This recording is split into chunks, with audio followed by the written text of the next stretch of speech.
অর্থই মুরাদ নেওয়া সম্ভব না হয় তখনই কথাটাকে বাতিল বলে ধরা হয়। অর্থাৎ যতটুকু সম্ভব মানা যায় ততটুকু মানা হয়, কবুল করা হয়, এর অতিরিক্ত অংশটুকুকে বাতিল বলে গণ্য করা হয়। এবার 21 নম্বর যে কায়দা, সেই কায়দাটিও মূলত 20 নম্বর কায়দারই একটা অংশ, বাকি 20 নম্বর কায়দার এটা একটু খাস। ইজা তাআজ্জারাতিল হাকিকাতু ইসারু ইলাল মাজাজ, হাকিকত অসম্ভব হইলে তখন মাজাজের দিকে যাওয়া হয়। এই কায়দাটি আপনারা উসুলের শাসির প্রথম দিকেই পড়েছেন। মাজাজ হাকিকতের মধ্যে যে আলোচনা আছে সেখানে আপনারা জানেন যে হাকিকতের উপর আমল করতে হয়, নইলে মাজাজের দিকে যাওয়া হয় হাকিকত যদি অসম্ভব হয়। এখানে সুন্দর আলোচনা পড়েছেন। কেউ যদি বলে বলে যে আমি এই গাছ থেকে খাবো না, মেসাল পড়ছেন না এগুলো, যে আমি এই গাছ থেকে খাবো না, এই কথা বললে শুধু সে এই গাছের ফল খায় তাহলে হানেস হবে, অথচ গাছ খাইলে হানেস হবে না। অথচ সে বলছে কি আমি গাছ থেকে খাবো না, কেন? এই গাছ থেকে খাবো না বলতে গাছ খাওয়াটা অসম্ভব। তার মানে এর হাকিকি শব্দের হাকিকি অর্থের উপরে আমল করা সম্ভব না। হ্যাঁ, তাহলে কি হবে? এই গাছ থেকে খাবো না অর্থ হলো তার ফল খাবে না। অর্থাৎ এখন যদি গাছ থেকে খাবে না বলে সে ফল খায়, তার মানে মাজাজি অর্থ মুরাদ হয়ে ফল খাইলে সে হানেস হয়ে যাবে। এখন যদি এমন হয় যে এই গাছের এমন গাছ যার কোনো ফলই নাই, ফল বিশিষ্ট গাছই না, তাহলে এর দ্বারা উদ্দেশ্য কি? বলে এই দ্বারা উদ্দেশ্য হবে তখন মাজাজি ভাবে তাও একটা মুরাদ নেওয়া সম্ভব। সেটা হলো কোনটা? যে হাকিকি অর্থ হলো গাছই খাওয়া, যেহেতু গাছ খাওয়া সম্ভব না, তাহলে তার মাজাজি অর্থ ফল। তো ফলও যেহেতু এই গাছের ফল নাই, তখন তার মাজাজি অর্থ হইতো এই গাছ বিক্রি করে সেই অর্থ দিয়ে কোনো কিছু কিনা খাওয়া। এই গাছ বিক্রি করে সেই অর্থ দিয়ে কোনো কিছু কিনা খাওয়া। হ্যাঁ, তখন যদি সেই গাছ বিক্রি করে অন্য কিছু কিনে খায় তখন সে হানেস হবে। অর্থাৎ বলছে আমি গাছ খাবো না, অথচ গাছ বিক্রি করে অন্য কিছু কিনে খাইছে, তাহলে হানেস হবে। অথচ ডাইরেক্ট গাছ খেলে কি হবে না? হানেস হবে না। এটা কেন? ওই যে বলছে হাকিকতে অসম্ভব হইলে তখন মাজাজের দিকে যাওয়া হয়। তো এই জায়গায় গাছ খাবে না বলছে, গাছ খাওয়াটা হাকিকত, হাকিকত সম্ভব না। এই জন্য মাজাজের দিকে যত দূর যাওয়া সম্ভব যাওয়া, মানে যাওয়ার চেষ্টা করা হয়েছে, এবং মাজাজটাই তখন সেখানে উদ্দেশ্য হয়েছে, আর মাজাজ অনুযায়ী তখন হুকুম হয়েছে। এই জন্য ওই মেসালটা দেওয়া হলো। হে আল্লাহ! এমনি ভাবে যদি কেউ বলে যে আমি গম খাবো না, একটা গম দেখা বললো আমি এই গম খাবো না, পরবর্তী দেখা গেলো সেই গমের রুটি খাইছে, তা আসলে ওরফ এটা কি জানে যে ডাইরেক্ট গম কেউ খায় না। গম, হ্যাঁ, এটারও একটা হাকিকি অর্থ বর্তমানে পাওয়া যায়। আমাদের গ্রাম বাংলাতে গম ভাজা খাইতাম আগে। গম গম ভাইজা, এটা একটা আলাদা মজা। তো এই কারণে গ্রামের ওরফে যেহেতু গম ভাজার নিয়ম আছে, সুতরাং সে গম খাবে না এর অর্থ কিন্তু এখানে গম ভাজা খাওয়াই উদ্দেশ্য হবে। কিন্তু উসুলে শাসিতে বা অন্যান্য কিতাবের মধ্যে যে মেসাজ, মানে একটা মেসাল দিছে, আমি গম খাবো না বলে উদ্দেশ্য নিচ্ছে হলো গমের রুটি খাবো না। অর্থাৎ রুটিটা হলো তখন মাজাজ, হাকিকত হলো গম খাওয়া। আর গম খাওয়াটাকে হাকিকত অসম্ভব মনে করছে। এটা তাদের ওই ওরফে অসম্ভব, কিন্তু বর্তমানে আমাদের বাংলাদেশে অসম্ভব না। কারণ ডাইরেক্ট গম ভেজে খাওয়া দাওয়া, মানে খাইতে দেওয়া হয় এবং খায়ও, মানুষ গম ভাজা খায়। ঠিক আছে, তাহলে ডাইরেক্ট গম খাওয়া সম্ভব। সুতরাং যে ওরফে ওই গম খাওয়া সম্ভব না, ওটাকে হাকিকত মনে করে অসম্ভব মনে করা হয়েছে, হাকিকতটাকে অসম্ভব মনে করা হয়েছে। বাকি প্রত্যেক ওরফেই কমপক্ষে গম বলতে গমের রুটি বোঝায়। তো সুতরাং হাকিকত যেখানে অসম্ভব সেখানে ওই মাজাদের দিকে ফিরে যাওয়া হবে। তার মানে আমি গম খাবো না বলে কোনো সমাজে যদি সে রুটি খায় এবং রুটিটাকেই সাধারণত গম খাওয়া বোঝায়, তাহলে সাধারণত হাকিকি অর্থ বর্জন করে মাজাজের অর্থ দিকে যাওয়া হয়েছে, এবং রুটি খেলে তখন সে হানেস হয়ে যাবে। কথাটা কি বুঝতে পেরেছেন? জি। আচ্ছা, এখানে একবার একটা খুচরা কথা আছে। খুচরা হইলো যে কোন কোন সমাজে যে বললাম যে হাকিকত ছেড়ে দিছে বা হাকিকত উপর আমল করা সম্ভব না, এই অসম্ভবের বিষয়টা কয় রকম? দুই রকম। এটার জন্য শরিয়তে শব্দ আসছে দুই রকম। আসবান নাজারে পড়বেন, আল আসবান নাজায়ের, ইবনু নুজাইম রহমতুল্লাহ, আমরা আলাদা স্বতন্ত্র কিতাব, এক দ্বিতীয় ফাতরাতে কিংবা তৃতীয় ফাতরাতে শুরু হয়ে যাবে ওটা। ওই কিতাবের মধ্যে একটা কায়দা আছে, যে আল মাহজুরাতু শারআন আও উরফান, ঠিক আছে, কাল মাজুরা, কাল মুতাআজ্জিরা, এরকম একটা শব্দ সেখানে আছে। আল মাহজুরাতু শারআন আও উরফান কাল মুতাআজ্জিরা। অর্থাৎ যে হাকিকতটাকে ছেড়ে দেওয়া হয়েছে শরীয়ত কর্তৃক কিংবা ওরফ কর্তৃক, সেটা মুতাআজ্জিরা, এটাকে অসম্ভব মনে করা হয়। অসম্ভব কোনো জিনিসের আমল করা যেরকম অসম্ভব, ওই হাকিকতটাও এরকম অসম্ভবের পর্যায়ে নেওয়া হবে। যদি কি মনে করা হয়, কোনো একটা হাকিকত কি করা হয়েছে শরীয়ত কর্তৃক অথবা ওরফ কর্তৃক পরিত্যাগ করা হয়েছে, যে এটার এই হাকিকি অর্থ শরীয়ত মানে না, এটার এই হাকিকি অর্থ ওরফে মানে না, ওরফেই এই হাকিকি অর্থ বর্জন করছে, অথবা শরীয়ত কর্তৃক এই হাকিকি অর্থ বর্জন করা হয়েছে। কোন শব্দের একটা হাকিকি অর্থ যদি এরকম ওরফ অথবা শরীয়ত কর্তৃক বর্জন হয়ে থাকে, তাহলে ওই রকম বর্জিত মাহজুর পরিত্যাগ করা হয়েছে যে হাকিকি অর্থ, এটা ওরফান হোক আর শরআন হোক, তাহলে এটা কাল মুতাআদ্দিরা অসম্ভব পর্যায়ের মধ্যে পড়ে গেছে। হাকিক অর্থ যদি সম্ভব হয়েও যায়, মানে ওই হাকিকত যদি মেনেও নেওয়া হয়, মানে হাকিকত যদি ওটা কি করা যায় আমল করা সম্ভবও হয়, তথাপি শরীয়ত যেহেতু বর্জন করছে কিংবা ওরফ যেহেতু বর্জন করছে, তাহলে ওইটা মনে করা হবে আসলেই অসম্ভব, যেহেতু বাস্তবে সম্ভব, যেহেতু কি বাস্তবে সম্ভব। ইয়া আল্লাহ। যেমন যে মেসালটি কিছুক্ষণ আগে দিয়েছিলাম, যে সাধারণত ওরফে কি মনে করে গম খাওয়া বলতে গমের রুটি খাওয়া। তো ওরফ বিশেষ করে ঢাকার ওরফ ধরেন, ঢাকার এই সমস্ত জায়গায় এই সমাজটার মধ্যে ধরেন, তারা গম খাওয়া বলতে কি বুঝে? জীবনে গম খাওয়া বলতে গম খাওয়া বুঝে না, তারা বোঝে গমের রুটি খাওয়া। অথচ হাকিকতান গম খাওয়া সম্ভব, সম্ভব হইলেও ওরফ এটাকে মাহজুর করছে, ছেড়ে দিছে। ওরফ এটাকে হাকিকি অর্থটাই গ্রহণ করে নাই, কোনোদিনই নেয় নাই। সুতরাং বাস্তবেই গম খাওয়া সম্ভব হইলেও ওরফ এটাকে কখনোই গম খাওয়া মনে করে না। এরা গম খাওয়া বলতে বোঝায় কি ওই মাজাজি যেটা সেটাই, অর্থাৎ মানে রুটি খাওয়া। সুতরাং যেই জায়গায় হাকিকি অর্থটাকে শরীয়ত কর্তৃক কিংবা ওরফ কর্তৃক ছেড়ে দেওয়া হয়েছে, শরীয়তেই কয় এই জায়গায় কিনা এই অর্থ মুরাদ নেওয়া যাবে না, অথবা ওরফে বলে এই জায়গায় এই অর্থ মুরাদ নেওয়া যাবে না, তাহলে ওই জায়গায় হাকিকতকে অসম্ভবের মতো মনে করা হবে, যে হাকিকত এখানে অসম্ভব। আর যেখানে হাকিকত অসম্ভব সেখানে মাজাজকে মেনে নেওয়া হবে, অর্থাৎ মাজাজ অনুযায়ী সেখানে ফতোয়া দেওয়া হবে, মাজাজের উপরে হুকুম দেওয়া হবে। যেমন শরীয়ত কর্তৃক নিষেধ করা হয়েছে কোন জায়গায় দেখেন, আমরা জানি খুসুমত শব্দের অর্থ কি?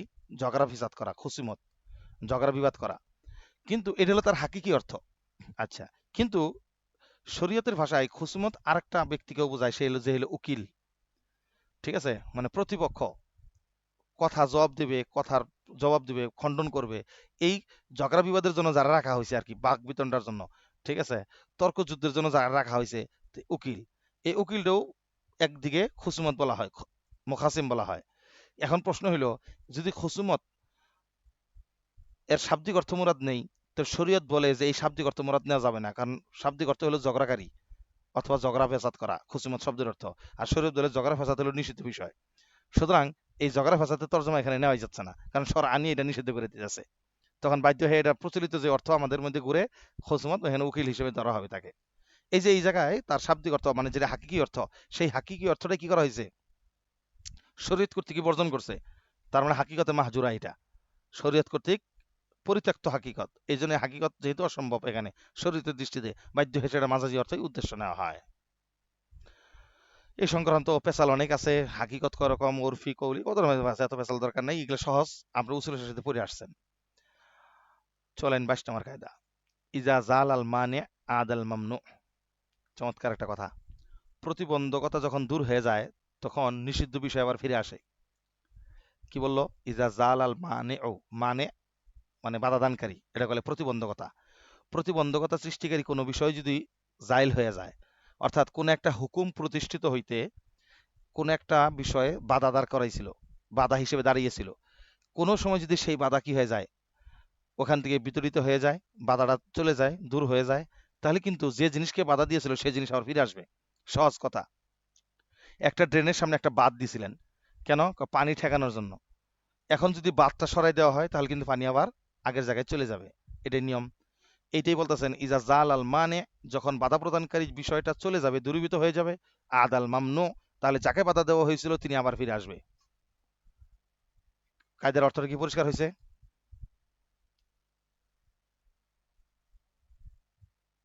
জি আলহামদুলিল্লাহ। আলহামদুলিল্লাহ। এখন আসেন এটা মেসাল নেন। যেমন একটা নাবালেক বাচ্চা অথবা গোলাম অথবা অন্ধ, এই যে যাদের কথা বললাম, এদের কারোই সাক্ষী শরীয়তে গ্রহণযোগ্য হয় না। অন্ধ হওয়ার কারণে যেহেতু সে চোখে দেখে নাই, আর শাহাদাতের জন্য তো অবশ্যই কি দরকার? চোখে দেখা দরকার। সুতরাং চক্ষুষ্মান ব্যক্তি ছাড়া অন্ধ ব্যক্তির সাক্ষী গ্রহণযোগ্য হয় না। আচ্ছা, ছবি নাবালেক বাচ্চা, যেহেতু সে নাবালেক, তার মধ্যে তমিজ শক্তি নাই, বুঝবুদ্ধি নাই, যার কারণে তার দেখার মধ্যে ভুল হইতে পারে, সে উল্টাপাল্টা বলতে পারে, এজন্য শরীয়ত নাবালেকের সাক্ষী গ্রহণ করে না, বালেকের সাক্ষী গ্রহণ করে। গোলাম, গোলাম যেহেতু তার মধ্যে তেমন শিক্ষা দীক্ষা নাই, সে ভালো মন্দের মধ্যে তমিজ বোঝে না, শরীয়ত গোলামের সাক্ষী কি করে না? গ্রহণ করে না, অ্যাকসেপ্ট করে না। তার মানে এই লোকগুলোর শরীয়ত স্বীকৃত শাহাদাত, শরীয়তের দৃষ্টিতে সাক্ষী হওয়ার যোগ্যতা, এই যোগ্যতা হওয়ার জন্য বাধা ছিল একটা, সেটা হলো শিশুর জন্য শিশু নাবালেক হওয়া, গোলামের জন্য গোলামিটা, এবং অন্ধ ব্যক্তির জন্য অন্ধত্বটা, এগুলো তার জন্য একটা বাধা ছিল, মানে ছিল কি হইতে, শরীরের দৃষ্টিতে সাক্ষী হইতে। কিন্তু অন্ধ ব্যক্তি যদি চোখের লেন্স লাগে অন্ধত্ব চলে যায়, সে চক্ষুষ্মান হয়ে যায়, তাহলে কিন্তু আগের হুকুমে এখন চলবে না, সে এখন সাক্ষী দিলে সাক্ষী গ্রহণযোগ্য হবে। অর্থাৎ তিনি এখন শরীয়তের আহলুস শাহাদাত, সাক্ষ্য তার গ্রহণযোগ্য হওয়ার মতো ব্যক্তি সে। তেমনি যিনি গোলাম ছিল, এখন যদি সে কোনো ক্রমে কারো মাধ্যমে আজাদ হয়ে যায়, তাহলে কিন্তু আগের সেই হুকুম তার উপর যেটা ছিল যে গোলাম আর সাক্ষী জীবনের কেউ নেবে না, তো ওই হুকুম কিন্তু তার থেকে চলে যাবে, ওই নিষেধাজ্ঞা চলে যাবে। কারণ তার নিষেধাজ্ঞার কারণ ছিল গোলামিত্ব থেকে আজাদ হয়ে গেছে, আর আজাদি হয়ে গেছে, আজাদ হওয়ার কারণে বাধা চলে গেছে, বাধা চললে আদাল মামনু, নিষিদ্ধ বিষয় আবার ফিরে আসবে। অর্থাৎ আগে শাহাদাত হওয়া নিষিদ্ধ ছিল, এখন শাহাদাত দিতে পারবে। তেমনি শিশু যদি বালেক হয়ে যায়, প্রাপ্তবয়স্ক হয়ে যায়, তাহলে বালক অপ্রাপ্ত বয়স থাকার কারণে তিনি সাক্ষী হইতে বাধা ছিল, তার সাক্ষ্য হতে পারতো না, সাক্ষী দিতে পারতো না। এখন তার সাক্ষ্যটা কি হবে, ওই যোগ্যতা ফিরে আসবে, মামনু নিষিদ্ধ বিষয়টা আবার তার জন্য ফিরে আসবে। অর্থাৎ তার জন্য যেটা বাধাগ্রস্ত হয়েছিল সেটা আবার ফিরে আসবে। মেসালগুলো কি বুঝতে বুঝতে পেরেছেন? জি আলহামদুলিল্লাহ। আলহামদুলিল্লাহ। চলেন দিকে আরো চলে যাই। এগুলোর কিন্তু আপনারা চিন্তা ভাবনা করে আরো অনেক মেসাল বের করতে পারবেন। একটু চিন্তা ভাবনা করেন, অনেক মাসালা এরকম আছে। ঠিক আছে, যেমন বায়ে ফাসেদ, বায়ে ফাসেদ, বায়ে ফাসেদ হয় সাধারণত কোনো একটা ফাসাদ শর্তের কারণে। অর্থাৎ কোন একটা চুক্তির মধ্যে যদি এরকম শর্ত করে যে শর্ত এই চুক্তিকে সাপোর্ট করে না, তাহলে এমন শর্তের কারণে চুক্তিটা ফাসেদ হয়ে যায়। যেমন সফকাতুন ফি সফ, মানে সফকাতাইন, যে একটা চুক্তির মধ্যে আর একটা চুক্তি হওয়া, যে তোমাকে আমি এই জিনিস, তুমি এই জিনিস কিনবা, তুমি মালিক হবা, শর্ত হইলো আমার ওইটাও দিতে হবে। মানে টাকা দিলেই মালিক হবে, কিন্তু সাথে আর একটা জিনিস শর্ত করে দিয়েছে, অন্য একটা জিনিস যেটা এই আখত, এই বায়ে চুক্তি সাপোর্ট করে না, যেটাকে শর্তে ফাসেদ বলে। যেমন আমি তোমার কাছে এই মালটা বিক্রি করতেছি, শর্ত হইলো, শর্ত করতেছে, শর্ত হইলো মালটা বিক্রি করার পরও 1 মাস আমার কাছে থাকবো। বাদিটা তোমার কাছে বিক্রি করলাম, শর্ত হইলো কি বাদিরা আর 1 মাস আমি ব্যবহার করুম। এই যে একটা শর্ত করলো, মাল বিক্রি করার পরে সেই মাল আবার ব্যবহার করার জন্য শর্ত করা, এটা শর্তে ফাসেদ। এখন এই শর্তে ফাসেদ হওয়ার কারণে কি হয়েছিল, শর্তে ফাসেদ হইলে একটা বাধা দানকারী জিনিস, সেটা কি বাধা দিছিল, যে শর্তটা তাম হইতে বাধা দিছিল, মানে বাইটা তাম হইতে বাধা দিছিল, বাইটা চুক্তিটা তাম হইতে বাধা দিছিল। অর্থাৎ শর্তে ফাসেদের কারণে কেউ কোনো জিনিসের মালিক হলে পরিপূর্ণ মালিক এখনো হয় না। ওই যে আপনারা বইয়ের মধ্যে আলোচনা করেছেন যে শর্তে ফাসেদের মাধ্যমে কেউ যদি কোনো ক্রয় বিক্রয় করে মালিক, মানে জিনিস কিনে, তাহলে বিক্রেতার মালিকানা থেকে মালটা বের হয়ে যায় কিনা। যদি বিক্রেতার মালিকানা থেকে বের হয়ে যায়, তাহলে আবার সেটা ক্রেতার মালিকানা যায় কিনা, এনে কিন্তু একটা একতলাপ আছে হেদে সালেসে, কিতাবুল বইয়ের মধ্যে। জি ঠিক আছে, তো ওইখানে যে একতলাপটা আছে, জি সেটার সমাধান কিন্তু এই এই কাওয়াইদ দিয়াই।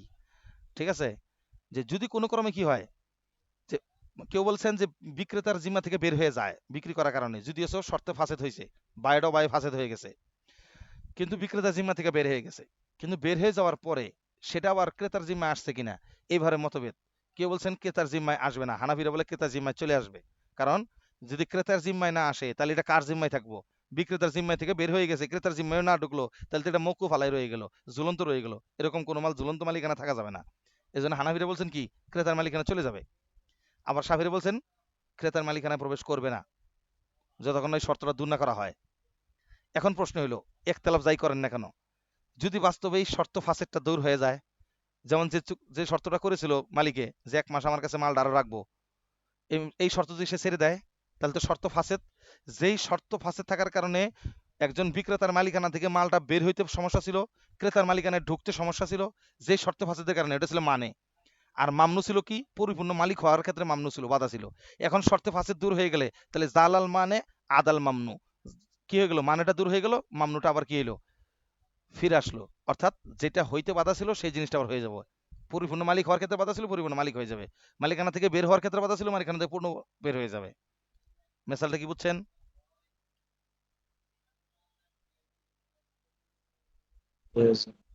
জি বাস্তবসম্মত। আপনি আরো চিন্তা করলে আরো মেসাল বের হইতে পারেন, এগুলো ফিকিরের বিষয়।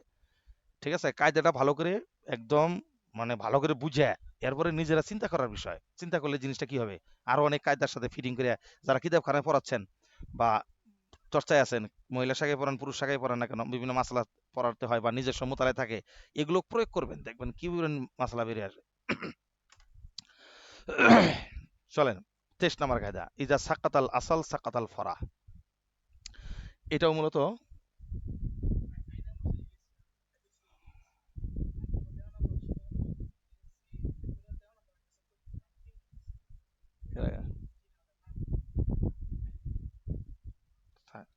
মসজিদের 2 তলায় দেওয়া গা। এই মসজিদের 2 তলায় তখন নামাজ এখন একটু দেখতে পারা একটু মসজিদের 2 তলায় সিঁড়ি রয়েছে বলতে দুই তলা 2 তলা ওই যে সিঁড়ি দিয়ে থাকতে পারে আর নইলে একটু চোখ কান খুলে রাখো, আশেপাশে ঘুরবো কিছুক্ষণ পরে আয় পড়বো ঘুরবো। ঠিক আছে, আচ্ছা। এটা সাকাতাল আসল সাকাতাল ফরাহ, এটা আগের মতো একটা কায়দা, ওই যে বলছিলাম না তাবে মাদুর মামলা। আসল যখন বাতিল হয়ে যায় ফরা তখন ওটা বাতিল হয়ে যায়। এটা তাবে মাতবুর জায়গা দেয় সাকাতাল মাতবু সাকাতাল সাকাতাল তাবে মাতবু যদি সাকেত হয় তো তাবে কি হয়ে যাবে, সাকেত হয়ে যাবে, স্বাভাবিক কথা। উম, কায়দা কি? এটা মূলত কাফালতের মাসলা। একটা মেসাল নেন, কাফাল কফিল কাফালের মাসলা। সেটা হলো ধরেন এখানে কে কে আছে, তাওহিদ, জুবাইর, ইয়ামিন, ইয়ামিন আছে ধরেন। আলহামদুলিল্লাহ আপনাদের ভিতরে একটু দেখে নেই, কয়েকটা কথা বলি আজকে। আহ, কে কে আছে এখানে, জুবাইর আহমদ, আমাদের শেরপুরি জুবাইর, আলমগীর নাটোরি, ওয়ালটন নাসির আলমগীরের মোহতামিম সাহেব, নাবিল করিম পাবনা, হাসিব টাঙ্গাইলি, এরপরে আছেন জিয়াদুল ইসলাম মাগুরা না রাজবাড়ী, সাদিকুর রহমান জামালপুরি, এরপরে কি আছেন টেকনোকে তাওহিদ তাওহিদ মাহমুদ। আর এই টেকনো টেকনো টেকলো টেকনো দুইজন চিন্তাছি না, একজন মধ্যে জুবাইর আর একজন ইয়ামিন টাঙ্গাইলি। আচ্ছা, আপনাদের মধ্যে মোটামুটি তামরিন নিয়মিত লিখতেছেন যে কয়জন, তাদের সংখ্যা খুবই মুকিল্লিন, তারা অতি অল্প সংখ্যক। তাদের তামরিনগুলোকে অতি ছোট্ট খন্ডের মধ্যে জমা করা সম্ভব। বুঝতে পারছেন তো? আপনারা যারা তামরিন লিখতেছেন খুবই অল্প সংখ্যক তারা তামরিন লিখতেছেন, এদের মধ্যে নিয়মিত লিখতেছেন ইয়ামিন। ঠিক আছে, ইয়ামিন, এরপরে সাদিক, তারপর আশিক, এরপরে মাহাদি, মোটামুটি জমা দিতেছেন এরা। এরপরে আরো কাটা, ইয়ামিন তো বললাম, হ্যাঁ তাওহিদ তো বোধহয় কয়েকটা দিছে, দেখে নেই ভালো করে। নাবিল কারিম আছে, এরপরে আরো কে কে যেন একটা নাসরুল্লাহ আছে, আরো বেশ কয়েকজন আছে দেখলাম, এরা মোটামুটি জমা দিতেছে। আর যারা দিচ্ছেন না তারা কিন্তু পরে পস্তাবেন, কঠিন পছন্দ পস্তাবেন। ঠিক আছে, হাসিবের একটা তামরিনও পাই নেই, অত্যন্ত দুঃখের পরিতাপের বিষয়। ঠিক আছে,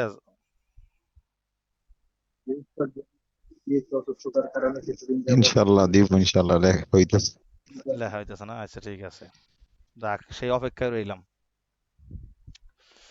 চলেন, তো কি কাফালাতের মাসলা মূলত এই যে সাকাত আল আসাল সাকাত আল ফরা, এটার তো অসংখ্য মামলা মোকদ্দমা আছে, আপনারা মেসাল মিলাই নিতে পারবেন, আমি একটা আপাতত দেই, দেওয়ার জন্য দিলাম আর কি। সেটা হলো ধরেন দেখি আমার এই কিতাবের হাসিয়াতে একটা দেখছিলাম মেসাল, কি দিছে এটা।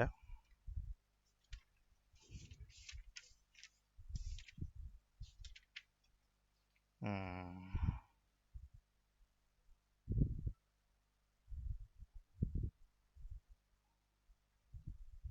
আচ্ছা, মেসালের শেষ নাই, হাজার হাজার মেসাল।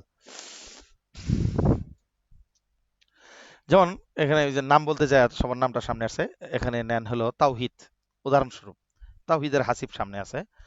তাওহিদের সাথে যেহেতু ক্লাসমেট হইতেই পারে লেনদেন, তো লেনদেন করছিল। এখন ওই হাসিব টাকা পায় তাওহিদের কাছে, কিংবা হাসিবেই তাওহিদই হাসিবের কাছে কিছু পায়, টাকা পায়। এখন আজকে দেই কালকে দেই করে দিচ্ছে না, ঝামেলা করতেছে। পরবর্তীতে ইয়ামিন চিন্তা করলো আমি হাসিবেরই ক্লাসমেট, এখন দোস্ত তোমার ব্যাপারে এরকম কথাবার্তা বলে এটা তো সহ্য হইতেছে না, তো কি করা যায়?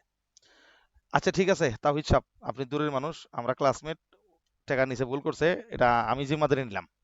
তাহলে এখানে ইয়ামিন সাহেব কাফিল হইলেন, কাফালত গ্রহণ করলেন। হাসিব সাহেব হইলেন কি মোকাফফাল আনহু বা এরকম কিছু না, যার পক্ষ থেকে কাফালত গ্রহণ করা হয়েছে। কিন্তু হাসিব হইল মূল ঋণ গ্রহীতা, সে হলো আসল। আর ঋণটার জিম্বাই নিতেছে কে?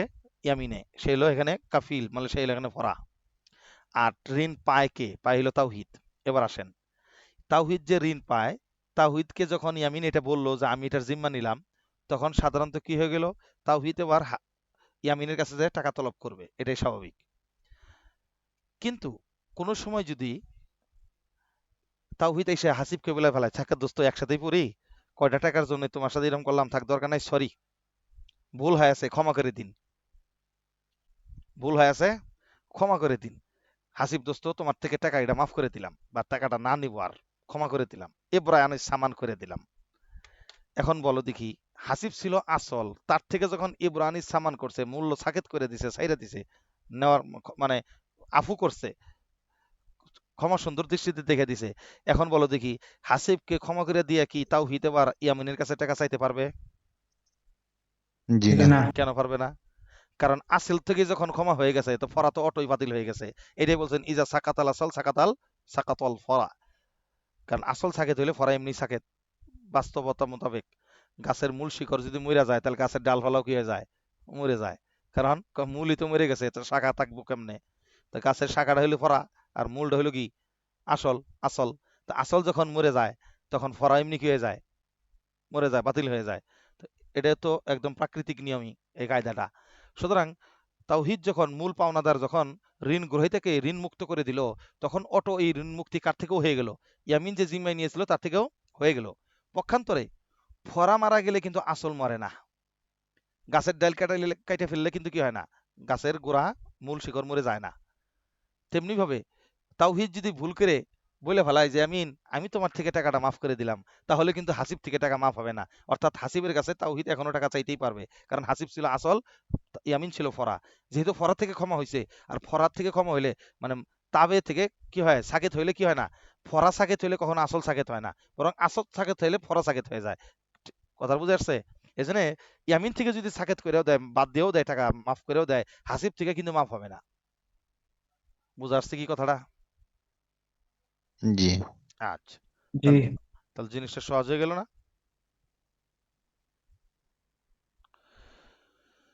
হ্যাঁ আল্লাহ, এখন আসো, এতক্ষণ যেটা বললাম এটা কায়দা মুয়াফেক বললাম, কিন্তু এই কায়দার একটা খেলাফে কায়দা আছে, অর্থাৎ এটা ইস্তেসনা কায়দা আছে, এই কায়দার থেকে ইস্তেসনা মেসাল আছে। সেটা হলো, যদি তাওহীদের কাছে যে তাওহীদ যে হাসিবের কাছে টাকা পায়, হাসিব যদি এটা একরার করে, স্বীকার করে, হ তুমি আমার কাছে টাকা পাও, আর ওই সময় টাইমে ইয়ামিন এসে কি হয়েছে, ও জিম্মা নিছে, জিম্মা গ্রহণ করেছে, এই টাইমে ইয়ামিন এসে জিম্মা গ্রহণ করেছে, তখন হলো এই মামলা, যে হাসিব থেকে ছেড়ে দিলে ইয়ামিন থেকে ছাড়া হয়ে যাবে।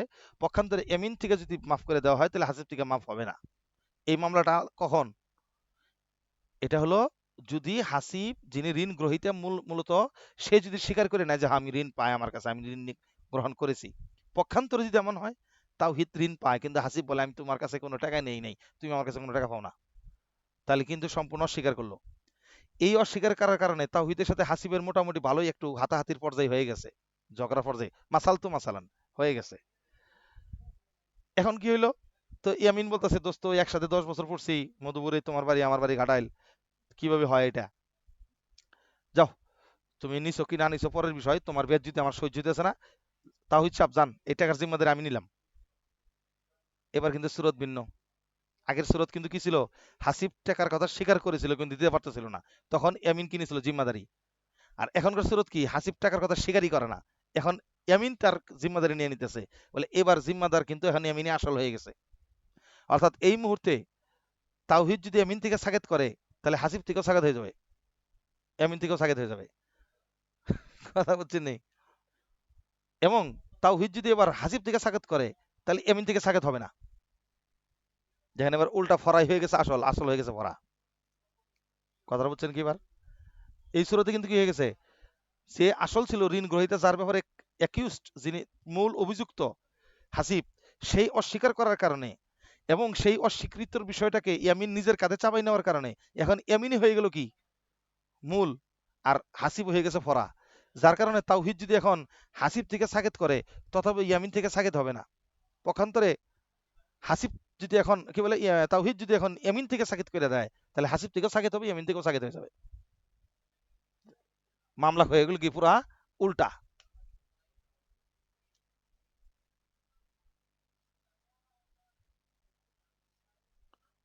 মামলাটা বুঝছেন? বুঝতে পারছেন? এটা স্বীকার জি। না করার কারণে, স্বীকারোক্তি না দেওয়ার কারণে এটা নিজের কাঁধে চাপাই নিছে। এই জন্য শরীয়তে দেখছি আমি যতগুলো শরীয়তের মেজাজ, যে সাইদা কোনো কিছু করতে গেলে শরীয়ত তার উপর রাগ করে। বুঝেন না মনে হয়? মানে এক্সেসিভ ইজ ভেরি ব্যাড, এটা ইংলিশে একটা বক্তব্য আছে, অতিশয়োক্তি খুব খারাপ জিনিস।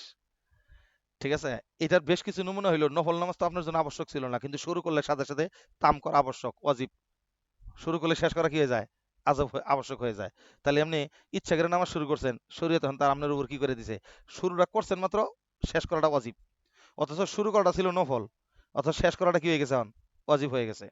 কুরবানি ওয়াজিব ছিল না, এই লোক যদি কুরবানি একটা কিনে, তাহলে ওই পশু এবং ওইটা অবশ্যই কুরবানি তাকে করতেই হবে। হারাই গেলে আলাদা কিনলে ওইটা সহ করতে হবে ফিরা হইলে। দেখছেন কি মুসিবতটা। অথচ ধনী ব্যক্তি, তিনি গরু কিনছে, তার জন্য এটা হারাই গেছে, সে আরেকটা কিনবে, কিন্তু আরেকটা কেনার পরে দুইটা ফিরে পাইছে, ফিরে পাওয়ার পরে কি হয়, যে কোনো একটা কোরবানি দিলেই হয়। কিন্তু গরিবের জন্য হয় না, গরিবের জন্য কয় দুইটা দিন লাগবো। কেন? ওই যে আকবার কিছু করতে গেছে, শরীয়ত তার উপর রাগ করছে। এটা একটা কথা বললাম আর কি, মানে অভিজ্ঞতা থেকে বললাম জিনিসটা। যত জায়গায় দেখছি যে নফল জিনিস শরীয়ত খুব বেশি উদ্বুদ্ধ করে না। যদি কেউ শুরু করলো, তখন সাথে সাথে জিনিসটা কি হয়ে যায়, শরীয়ত কর্তৃক এটা শেষ করাটা ওয়াজিব হয়ে যায়। এজন্য নফল কুরবানি নফল ছিল, কুরবানি করা জরুরি ছিল না, কিন্তু কুরবানি করতে গেছে মাত্র, এটা এখন কুরবানি করে দেওয়াটা তার জন্য ওয়াজিব হয়ে গেছে। কি বুঝলা? ওই যে কইলাম, সে তো কফিল, তার দোস্ত ঋণের কথা স্বীকারই করতেছে না। কি বললাম, তার টাকা পয়সা বেশি হয়েছে, গায়ে পাড়া দেশে নিজের কান্দে সেই টাকার জিম্মাদারি নিয়ে নিছে। এই জন্য শরীয়ত কইছেন তুই আসল, তুমি এখন আসল, যেন তুমি ঋণ নিছো। এখন তাও হিজ্জা তোমার কাছে টাকা যাবে, সেটা লোকে ইয়ামিনের কাছে। বুঝছেন এবার বিষয়টা? জি। হ্যাঁ, এটা হলো শরীয়তের মেজাজ। চলেন চলেন চলেন, কি কায়দা পারে দেখি। 24 নম্বর কায়দা, ইজা কুজিয়া বিশাই ইন মুখালিফিন লিল ইজমা লা ইনফাজু। বলতেছেন ইজা কুজিয়া বিশাই ইন, কোনো বিষয়ের যদি কেউ ফয়সালা করে, কোনো কাজী বা কোনো মুফতি সাহেব ফতোয়া দেয়, কোনো কাজী ফয়সালা করে, যে ফয়সালাটা মুখালিফিন লিল ইজমা, ইজমায়ের মুখালিফ হয়েছে, লা ইনফাজু, তাহলে এর জীবনে কার্যকর হবে না। ওই ফতোয়া বা ওই কাজা কার্যকর হবে না। কারণ ওই যে শুরুতে আমরা একটা জিনিস পড়ে আসলাম না, ইজতেহাদ লায়ান কুসুবি মিসলিহি ওলা ইউ আরিজুল নস, গেছে কিনা একটা কথা, শুরুতে জি, 3-4 শুরুতে নাম্বার কায়দা, গেছিল। শুরুতে গেছেন একটা কায়দা, যে একটা ইজতেহাদ আর ইজতেহাদ দ্বারা ভাঙা যায় না, এবং এই ইজতেহাদের কারণে কোনদিন কি হতে পারে না, নসের মোকাবেলা করতে পারে না। গেছে কিনা? তো কোরআন আর জি, গেছে। সুন্নাহর পরে, কোরআন আর সুন্নাহর পরে সবচেয়ে মজবুত দলিল, সবচেয়ে মজবুত শরীয়তের মজবুত দলিল হলো ইজমা। ইজমা কাকে বলে? ইজমা হলো যে, পারিবেশিক অর্থ তো বুঝতেই আছেন, ইজমা ঐক্যমত হওয়া। কিন্তু এখানে ইজমাটা হলো প্রত্যেক জমানার, ওই জমানার সর্বজন স্বীকৃত ফুকায়ে কেরাম, মুফতিয়ানে কেরাম, সর্বজন স্বীকৃত ওলামে কেরাম, সকলেই যেই মতের উপরে একমত হয়, ওই একটা মতের উপরে একমত হওয়াটাকে তখন কি বলে, এজমা বলে। আর এজমা কোনো সলিমুদ্দিন কলিমুদ্দিনের একসাথে একমত হওয়াকে নয়, বরং ওই এলাকার সর্বজন, ওই অঞ্চলের ওই সময়ের সর্বজন স্বীকৃত ফোকায়ে কেরাম, মুফতিয়ানে কেরাম, তাদের সকলের একটা বিষয়ের উপরে ঐক্যবদ্ধ হওয়াটাকে কি বলে, এজমা বলে। আর এজমাটা শরীয়তের দলিল কিভাবে হয়েছে, কোরআন শরীফেও আছে, হাদিস শরীফে আছে। কি, আমার উম্মত কখনো কি হইতে পারে না, কোনো গোমরাহির উপরে একতাবদ্ধ হতে পারে না, বা উম্মতের জামাত একতাবদ্ধ একতাবদ্ধ হতে পারে না একসাথে কোন একটা গোমরাহি বিষয়ের উপরে। কোরআন আয়াতের মধ্যেও আছে, ওমাই ইউশাক্কির রাসূলা মিন বাদি মা তাবায়্যানা লাহুল হুদা ওয়া ইয়াত্তাবি গায়রা সাবিলিল মুমিনিন। এই যে সাবিলুল মুমিনিন মানে মুমিনদের রাস্তা, ভিতরে কোন রাস্তা অবলম্বন করে, আর মুমিনদের রাস্তা হলো ইজমা। সমস্ত ফতোয়ার কিতাব এবং সমস্ত তফসিরি কিতাব এই সাবিলুল মুমিনরা ইজমার কথা বুঝাইছেন। ঠিক আছে, ইয়াদুল্লাহি ফাওকাল জামা, আল্লাহর হাত জামাতের উপর আছে। জামাত বলতে জামাতুল উলামা আল ফুকাহা আল মুজতাহিদিন, তাদের উপর আছে। কারণ এরা সবাই মিলে যে মতের উপর থাকে, স্বয়ং আল্লাহর মতো সেটাই হয়। ঠিক আছে, এরপর বলছেন কি, লা তাজতামিউ উম্মতি আলা দালালাহ, আমার উম্মত অথবা আমার উম্মতের উলামায়ে কেরাম কখনো কোনো পথভ্রষ্ট বিষয়ের উপরে একমত হতে পারে না। এজন্য কোন এলাকার সমস্ত উলামায়ে কেরাম, সমস্ত ফুকাহায়ে কেরাম যদি কোন একটা বিষয়ের উপরে একমত হয়, তখন ওইটা শরীয়তের একটা মজবুত দলিল হয়ে যায় কোরআন সুন্নাহর পরে। ঠিক আছে, এটা হলো পরবর্তী এজমা। আর মুতাকাদ্দিমিনদের মধ্যে তো এজমা আছেই, সাহাবাজদের মধ্যে এজমা আছে, তাবিনদের মধ্যে স্বীকৃত এজমা আছে, সেগুলো তালাক্কাত বিল কবুল, ওগুলো এজমা হয়ে আমাদের পর্যন্ত চলে আসছে। ঠিক আছে, ইজমা আলাই মাসলা, মাজমু আলাই, কি বলে, হ্যাঁ, যে মাসালাগুলোর উপরে ইজমা ঐক্যমত হয়েছে, সমস্ত সাহাবায়ে কেরাম, মুফতিয়ানে কেরাম, সেই সমস্ত তাবিনগণ, তাবিনগণ। এখন বলতেছেন, এরকম যদি কোনো স্বীকৃত ইজমা, অর্থাৎ যার উপরে কি হয়েছে, সকল সাহাবায়ে কেরাম, তাবিনে কেরাম, তাবিন, অথবা যেই জমানায় কজা করতেছে সেই জমানার সমস্ত উলামায়ে কেরাম ওই বিষয়ে একমত। এমন একটা একমত বিষয়, ঐক্যমত্য বিষয়ের বিপরীতে যদি কোনো সময় কোনো কাজী কোনো মুফতি সাহেব ফতোয়া দেয়, লাইন ফাজু, সেটা কার্যকর হবে না। সেটা কি হবে না রে? কার্যকর হবে না। চায়ের মাযহাবের আলোচনা নিয়ে আইছে এক জায়গায়। চায়ের মাযহাব বড় হক, ঠিক আছে, সুতরাং কেউ চায়ের মাযহাবের বাইরে কোনো ফতোয়া দিলে কার্যকর হইতো না। কারণ প্রত্যেক জমানার সমস্ত স্বীকৃত বড় উলামায়ে কেরাম, জমহুর উলামায়ে কেরাম সবাই এই মাযহাবগুলোকে হক মনে করছেন এবং এর বাইরে নিজস্ব মত থেকে এই মাযহাবের মতগুলোকে প্রাধান্য দিয়েছেন। হে আল্লাহ! ইজমার খেলাফ যদি কোনো জায়গায় কেউ কোনো ফতোয়া দেয়, সে ফতোয়া কার্যকর হয় না। কেউ কোনো আহ, ইয়ালা রে, পাটা কামড়ে শেষ করে ফেলেছে মশা। কেউ কোনো কাজা কজা বিচার বিচার কার্য করে, সেই বিচার কার্য কার্যকর হবে না, বিচারও কার্যকর হবে না। এর একটা মেসাল নেন। যেমন আপনারা যারা মিরাজ পড়ে আসছেন, মিরাজ সিরাজি পড়ে আসছেন, মিরাজের নিয়ম কানুন, সেখানে আপনারা জানেন যে দাদা মাইয়েতের যদি ভাই বেরাদার থাকে, তাহলে দাদা পায় কি পায় না? বলেন দেখি, পায় কি পায় না?